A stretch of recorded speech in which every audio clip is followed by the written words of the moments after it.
உதகை உள்ளத்தி ஊராட்சிக்குட்பட்ட மலைவேடன் பழங்குடியின மக்கள் ஜாதி சான்றிதழ் கேட்டு 9வது நாளாக தங்களது பிள்ளைகளை பள்ளிக்கு அனுப்பாமல் புறக்கணிப்பு போராட்டத்தில் ஈடுபட்டு வருகின்றனர். மேலும் தங்களது வீடுகளில் கருப்பு கொடி கட்டி தங்களது எதிர்ப்பையும் பதிவு செய்து வருகின்றனர்.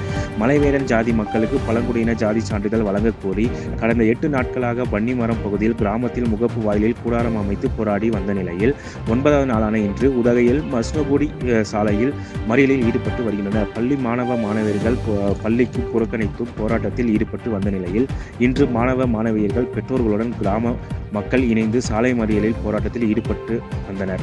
உதகை மஸ்னகுடி மைசூர் செல்லும் சாலையில் போக்குவரத்து பாதிக்கப்பட்டது.